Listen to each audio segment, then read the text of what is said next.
Bom, essa é a segunda exposição que eu vou fazer sobre a carta que Paulo escreveu aos Filipenses, e nós vamos, de alguma forma, entrar na carta propriamente dita.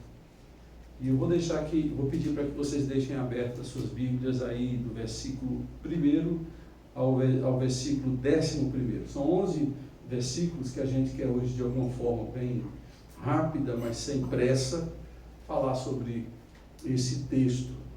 E eu vou ler os primeiros versículos, de 1 a 5.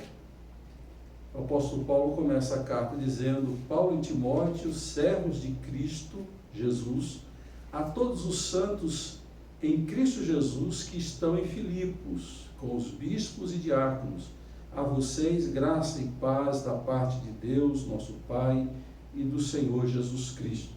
Até aqui. Quando a gente leu, na semana passada, o texto de Atos, capítulo 16, a gente encontra como se deu a fundação da igreja entre os filipenses, a igreja em Filipos.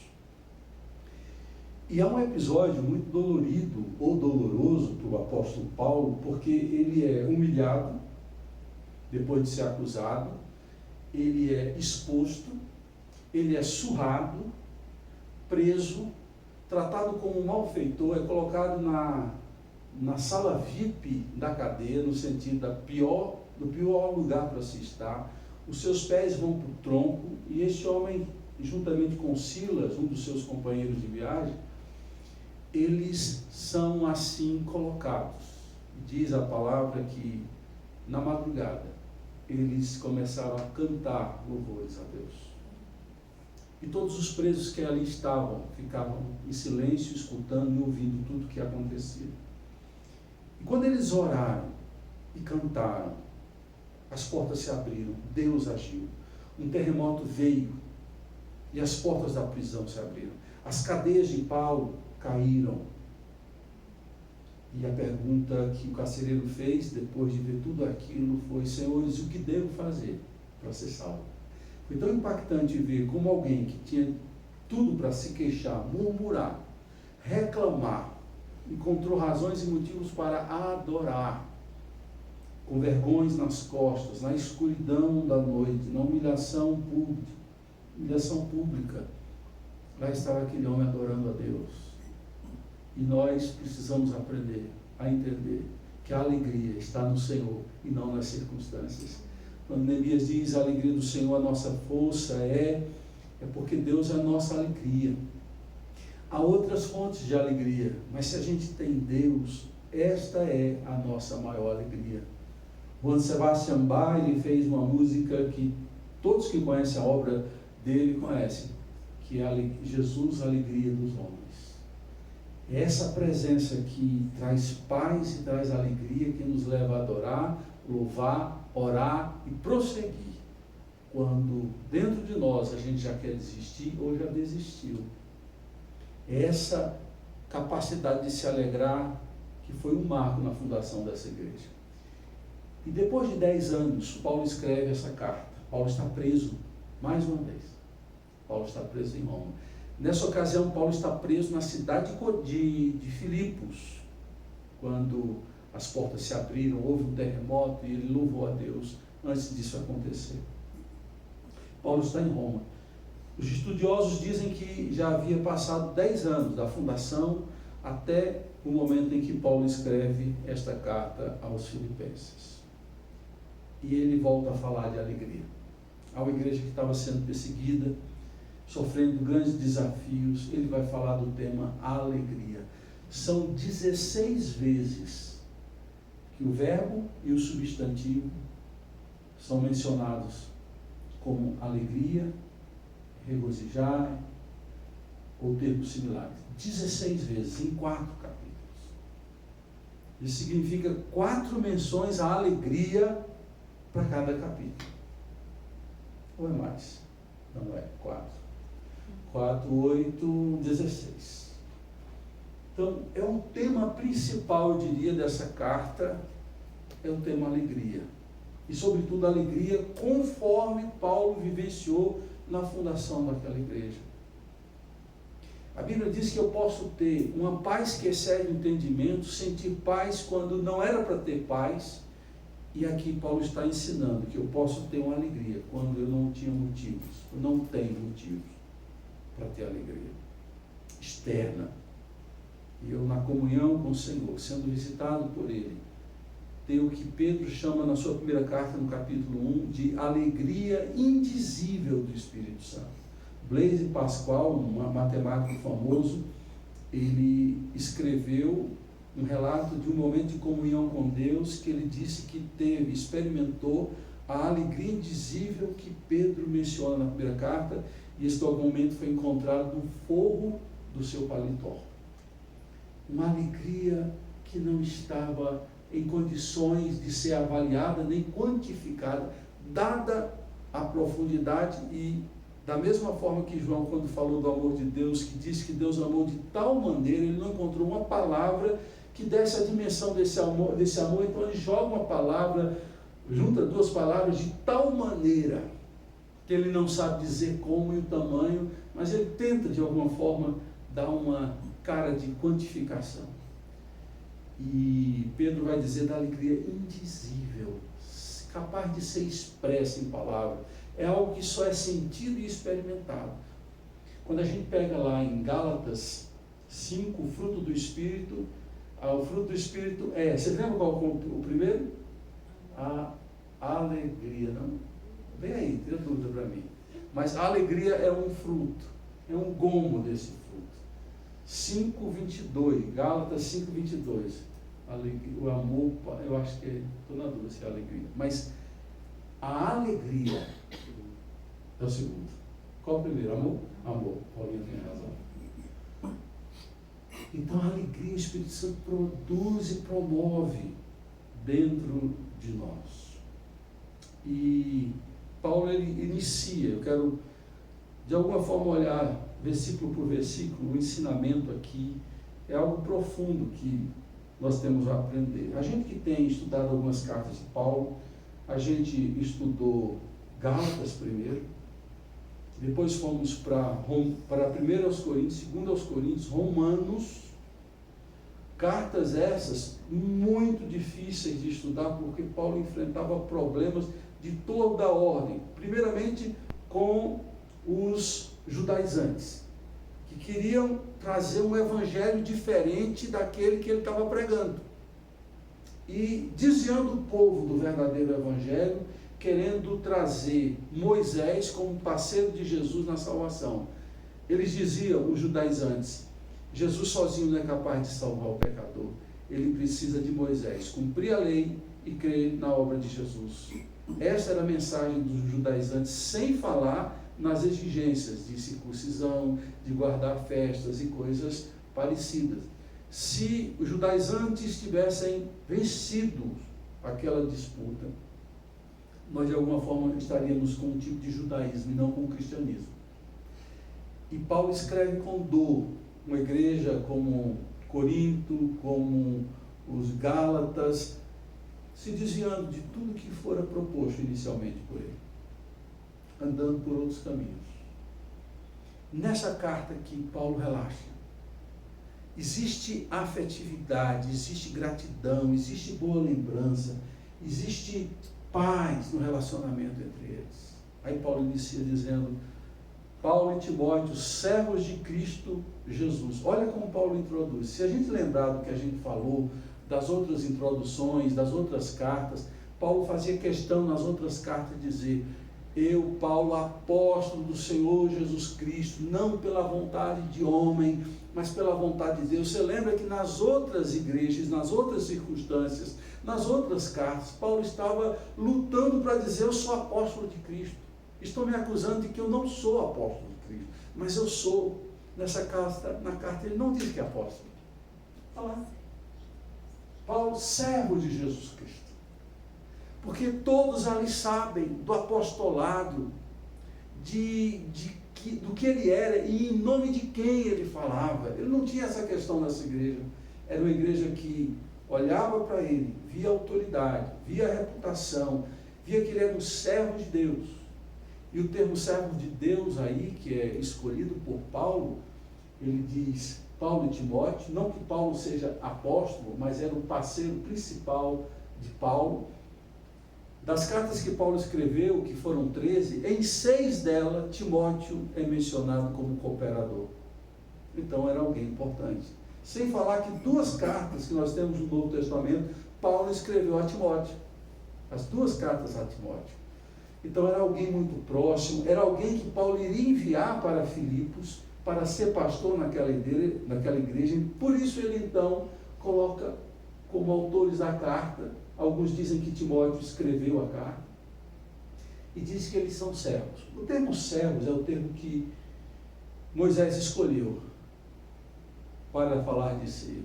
Eu, servo de Deus.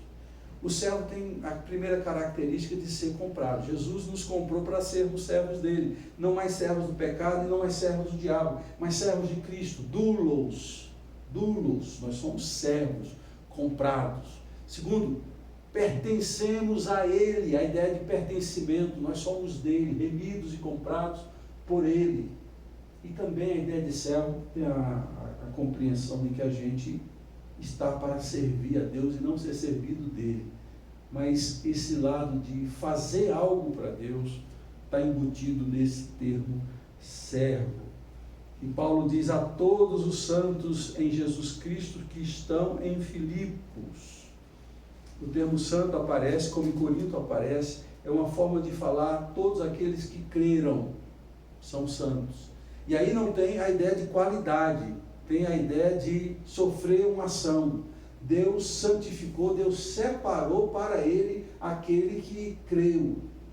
Então nós somos separados, nós somos santos. Lembra da oração do Pai Nosso? O Pai Nosso está no céu, santificado seja o teu nome. O que você quer dizer com isso? Separado, digno de toda honra, diferente dos demais nomes, seja o teu nome. É a ideia de separação. A santificação, ou ser santo, tem 2 sentidos, um sentido ativo e um sentido passivo. O sentido passivo é quando Deus nos separa para Ele. E o sentido ativo é quando nós voluntariamente nos separamos para Ele, para viver em santidade e obediência. Aí nós nos tornamos separados para Deus, quando nós nos separamos para Ele. E Deus já nos separou, eu sou dele, eu fui comprado, eu fui separado. Daí o termo santo não tem muita ideia de qualidade, mas sim de um ato que Deus fez por nós, nos fazendo assim separados para Ele.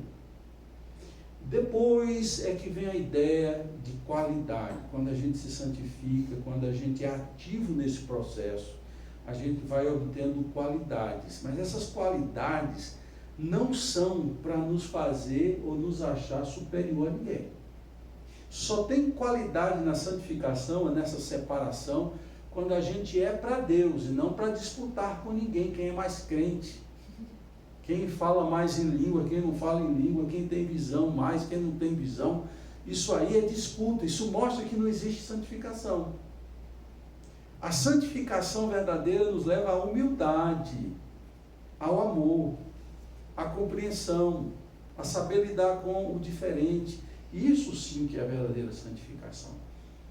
E Paulo diz que os que estão em Corinto são santos, separados por Deus, faz uma saudação aos bispos e diáconos, e aquela saudação principal que Paulo gosta de usar muito, graça e paz. Em algumas cartas ele usa graça, misericórdia e paz, mas ele principalmente gosta de usar esses 2 termos, graça e paz.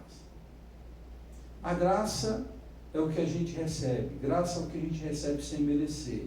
A gente recebe a salvação, a gente recebe Deus como Pai, a gente recebe Jesus como irmão, a gente recebe a família de Deus para conviver. A gente só recebe sem merecer. Isso aqui é o belo da história, porque não é por merecimento, é por graça. A graça e a paz. A paz no relacionamento com Deus. Eu digo sempre que a ideia da paz que Deus nos dá, ela tem 3 dimensões. A primeira delas é quando eu me converto, quando eu creio em Jesus, eu tenho paz com Deus, eu posso entrar na presença dele, eu posso agora ter o que Adão deixou de ter, a comunhão, de estar ali em oração, em louvor, na presença do Senhor. Então eu tenho paz, eu posso me apresentar diante dele. Depois tem uma paz interior, uma paz consigo mesmo, comigo mesmo. Eu passo a ter a tranquilidade de viver sabendo que a minha vida é dirigida por alguém que tem todo o poder e que me ama. A história do Gadareno mostra muito isso, aquele homem que vivia dia e noite, se cortando nos sepulcros. Quando ele encontra Jesus, ele está sentado em perfeito juízo e em paz. Porque essa relação com Deus promove paz ao nosso coração. E por fim, a paz com Deus, a paz consigo e a paz com o próximo. Quando a gente tem Deus no coração, a gente não quer ficar brigando com todo mundo, a gente quer paz com os outros. Então é a paz relacional. E Paulo vai dizer graça e paz. Aí a partir do versículo de número 4, vai aparecer aqui algo que eu chamo muito a atenção, que é esse aspecto do afeto, do carinho, do coração pastoral e da boa lembrança que Paulo tem. Acompanhe comigo, por favor, a partir do versículo 3. Paulo vai dizer a ideia das boas lembranças associadas à gratidão. Agradeço a meu Deus toda vez que me lembro de vocês. Olha que afirmação gostosa de ouvir. Imagine você recebendo essa carta, sabendo que Paulo, o apóstolo, que havia fundado aquela igreja, está dizendo que ele agradece quando lembra de nós, quando lembra daquela igreja. Eu quero sempre que alguém agradeça por mim quando lembra de mim. Tem um motivo de gratidão na minha vida. Que você e eu sejamos assim. Quando alguém lembrar de mim, de você, que alguém agradeça a Deus por você. E só vai acontecer isso quando a gente for participativo, solidário, se interessar pelo outro. Quando a gente orar, quando a gente trouxer uma palavra, quando a gente for relevante, quando a gente se coloca ao lado. Alguém que não é esquecido, alguém que é lembrado. E quando lembrado, é motivo de gratidão.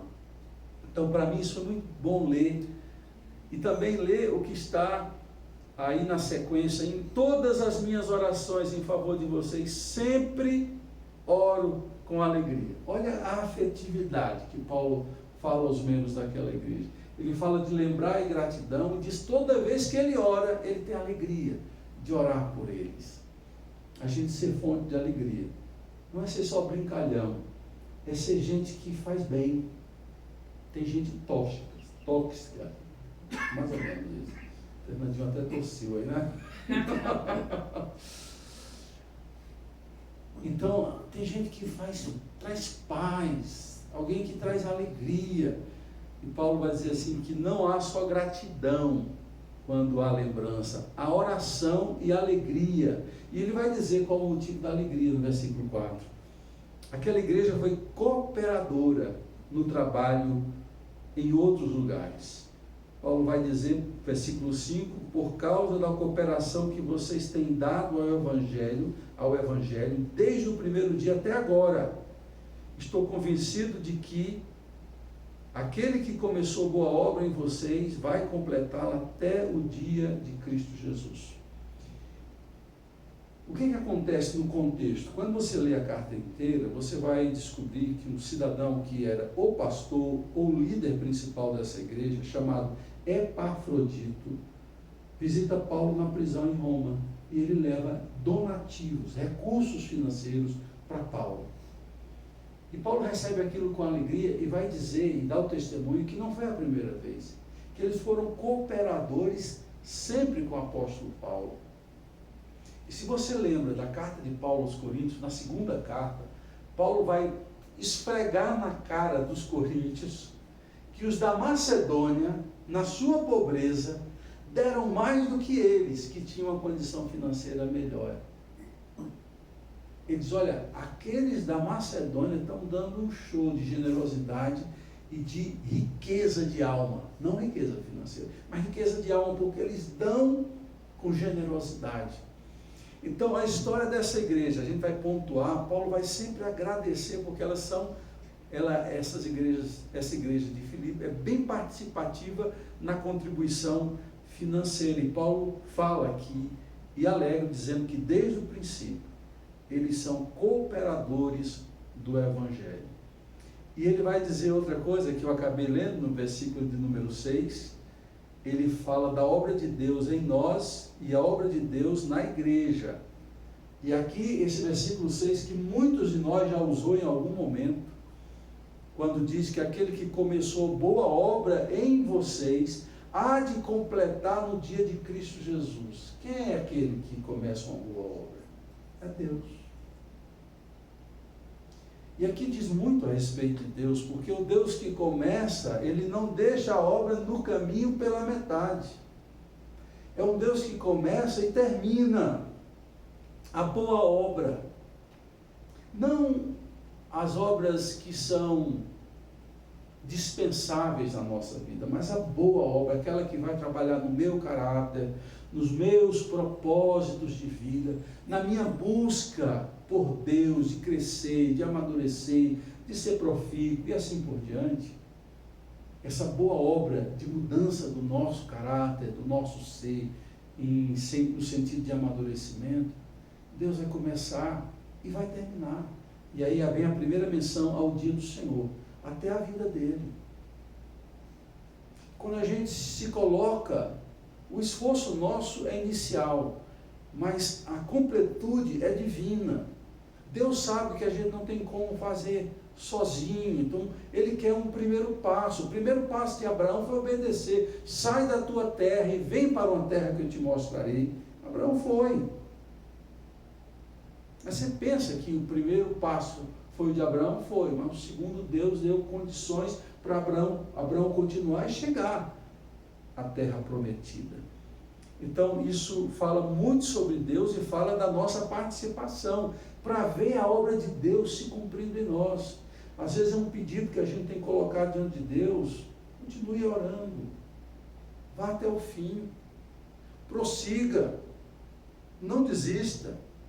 Às vezes nosso coração tende a desistir, mas se você crê que aquele que começou a obra não vai deixar pela metade, isso dá um ânimo para a gente continuar, esforçando para ser uma pessoa melhor, esforçando para obedecer, esforçando para ter uma vida de comunhão.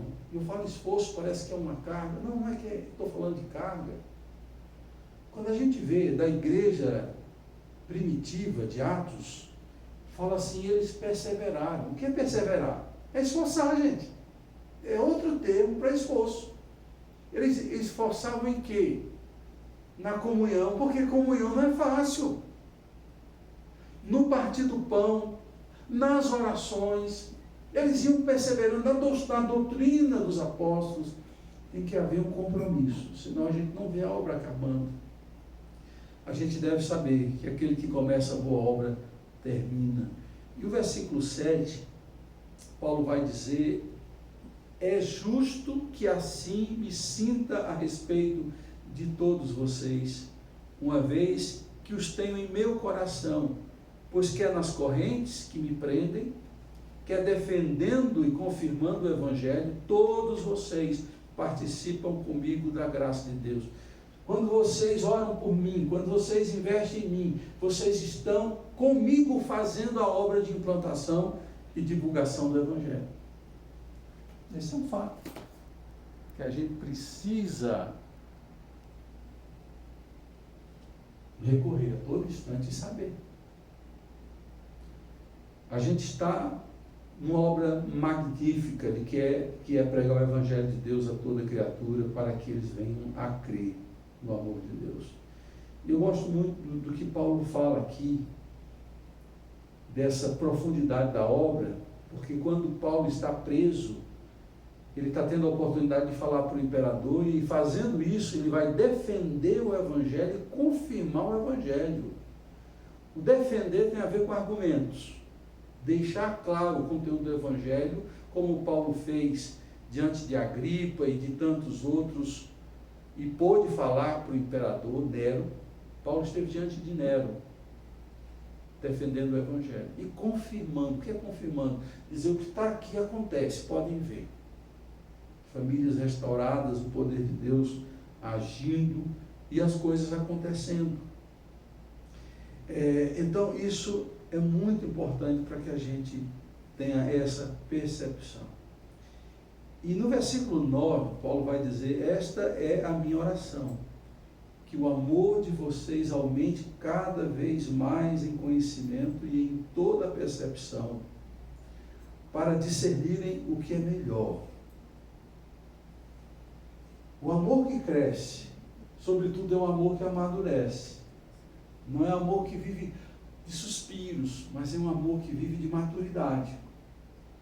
E quando o amor cresce, Paulo vai dizer aqui no versículo de número 10, para discernirem o que é melhor.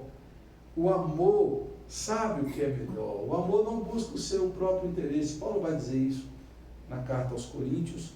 E aqui ele traz essa nova roupagem. O amor sabe o que é melhor. Ele vai saber selecionar. Ele vai saber preferir. Ele vai saber escolher. Porque ele não pensa em si, ele vai pensar no outro.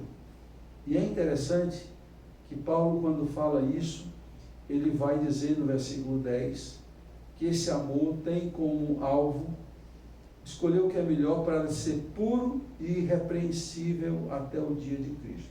Segunda vez que ele vai falar sobre a vida de Cristo, trazendo a ideia de pureza e irrepreensibilidade, ou seja, comportamento, padrão de vida. Quem ama a Deus vai querer agradar a Deus. Quem ama a Deus não vai usar Deus como um Papai Noel, aquele que só dá presentes. Quem ama a Deus quer agradar, alegrar o coração de Deus.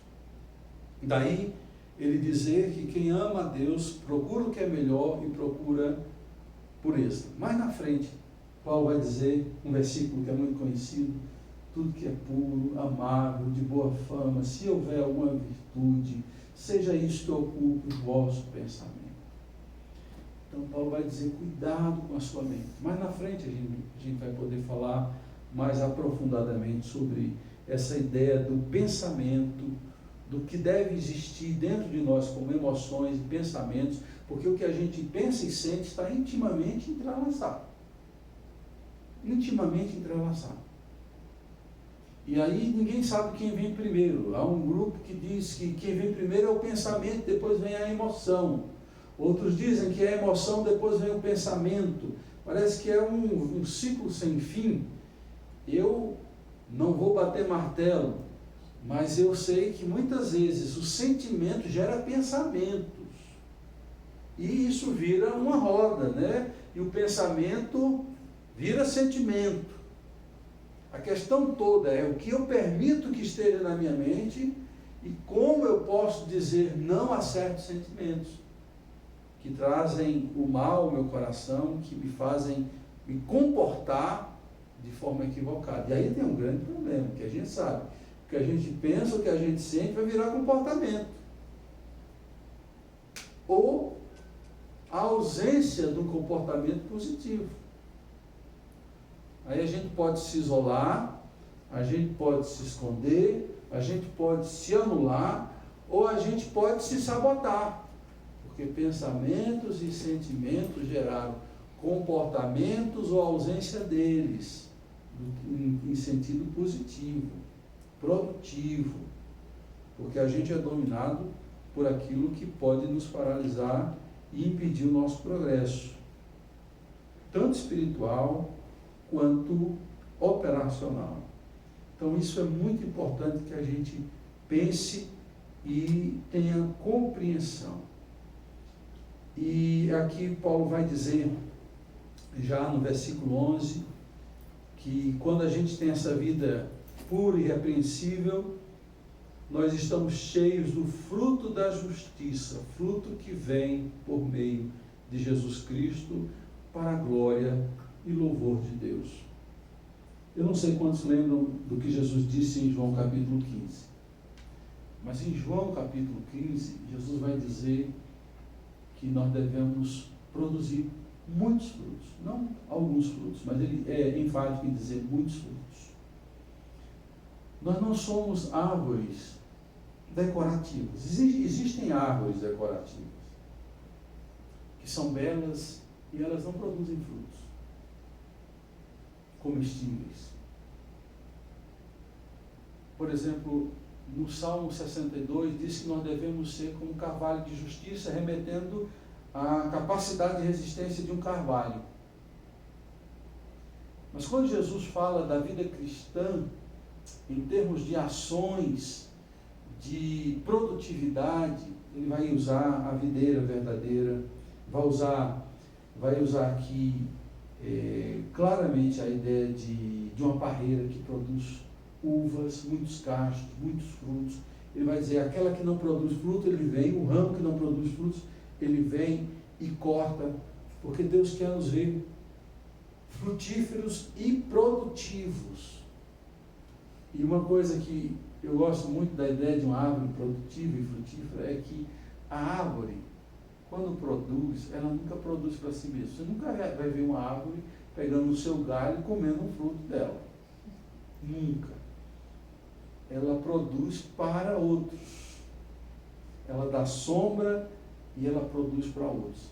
A gente precisa aprender isso, porque muitas vezes, e esse é um sinal dos últimos tempos, é que as pessoas são muito individualistas e interesseiras, só pensam em si. Quando você pega a segunda carta que Paulo escreveu a Timóteo, ele vai dizer que no fim os homens serão arrogantes, prepotentes, desobedientes aos pais. E tem um termo que, uma hora dessa, a gente vai estudar, quando for falar da vida de Cristo, ele vai dizer, amantes de si mesmos. Amantes de si mesmos. Quando você pega a lista lá, quando Paulo escreve a Timóteo, você vai dizer, gente, é o que a gente está vivendo hoje, de uma forma muito clara. Então, essa é a apresentação que Paulo faz de si aos membros daquela igreja. E ele diz que ele é servo. Ele chama aqueles crentes de santos em Jesus Cristo. Fala afetivamente de momentos que ele lembra de alegria que ele compartilhou. Faz uma oração para que o amor cresça, amadureça e eles sejam frutíferos, puros e irrepreensíveis na presença de Deus. E possam viver nessa unidade, servindo ao Senhor, para a glória do Senhor e louvor do Senhor. O versículo 10 termina com isso. Vem por meio de Jesus Cristo para a glória e louvor de Deus. Uma coisa que tem se perdido hoje em dia é, por que é que eu me relaciono com Deus? Por que é que eu busco Deus? Qual a minha intenção ao me aproximar de Deus? Hoje eu tenho visto que muitas pessoas se aproximam de Deus porque querem bênçãos, querem cuidado especial, querem crescer na sua vida profissional. Não tem nada errado em buscar uma bênção de Deus. O problema é quando isso é o primeiro motivo. Isso vem a reboque. Está lá em Mateus capítulo 7. Buscai, pois, em primeiro lugar o reino de Deus. Em primeiro lugar o reino de Deus. E as demais coisas vos serão acrescentadas. Vem a reboque. O que são as demais coisas? São as bênçãos materiais, físicas, espirituais. Busque em primeiro lugar o reino de Deus. Quando você busca Deus para o louvor dele, vive para o louvor e glória dele, você está pronto para receber bênçãos materiais, físicas. Não coloque isso na frente, porque isso nunca foi o primeiro lugar. O primeiro lugar é a honra, o louvor e a glória de Deus. Em Apocalipse você vai encontrar muito isso.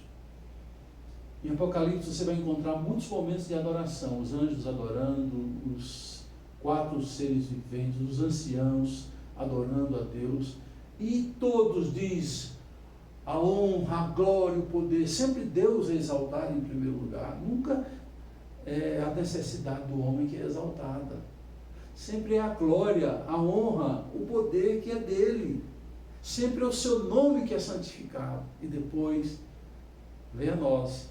Talvez o Salmo que diz, não a nós, Senhor, não a nós, mas ao teu nome da glória. Deus está em nossos corações, hoje e sempre. deixo essa palavra. Na próxima semana nós vamos falar sobre a vinda de Cristo e o comportamento que a gente deve ter diante dessa grande expectativa. E quando Paulo, é interessante isso dizer, a título de conclusão, quando Paulo fala da alegria, Paulo vai dizer assim: vocês têm motivo de ter alegria de sobra, porque vocês têm promessas, vocês têm Deus com vocês, e vocês têm promessa de vida eterna. Quando o Senhor vier, e Ele vai vir, você vai estar com Ele para sempre. Então, pense nas coisas do alto. Paulo vai falar isso. Buscai as coisas do alto, onde Cristo habita. Viva na terra, com os pés na terra, mas com a cabeça ligada ao céu. Quando a gente consegue fazer essa ligação, a gente vai viver um cristianismo com cara de Bíblia. A título de conclusão ainda, o Philip Yancey, ele fez um artigo que trazia um questionamento: por que as pessoas não falam mais em céu? E ele fez uma pesquisa. Até a década de 80, começo da década de 80, até ali, os sermões de pastores e artigos falavam relativamente sobre o céu, sobre a vida eterna. A partir da década de 80, começo em diante, os pastores pararam de falar sobre o céu. Por quê? E ele deu algumas respostas. Ele diz: olha, a qualidade de vida melhorou, a longevidade melhorou, as condições e acessos a bem de consumo melhoraram. As pessoas hoje vivem mais, elas querem ganhar e conquistar a terra. E céu é uma coisa muito distante para eles pensarem nisso. Pregador que fala de céu, GG, não atinge as necessidades das pessoas. A sua é bem pé no chão. E com a cabeça lá em cima, pé no chão, vai com a cabeça. Isso aí. Então, ele começa a fazer um diagnóstico que as igrejas hoje tendem, qualquer uma, a atrair os homens pelo medo e pela ganância, sobretudo. Aí os crentes começam a vir para receber uma bênção. Mas ele não está muito interessado em oferecer a vida a Deus, como a gente cantou há pouco: vem o Senhor minha vida oferecer. A gente precisa voltar ao cristianismo bíblico. As bênçãos vêm, mas vêm a reboque. Devemos buscar em primeiro lugar o reino de Deus, sua justiça, e as demais coisas serão acrescentadas. Vamos orar? Vamos pedir a Deus que fale aos nossos corações. E vou pedir para Lala fazer essa oração para a gente. Senhor, bendizemos o teu nome,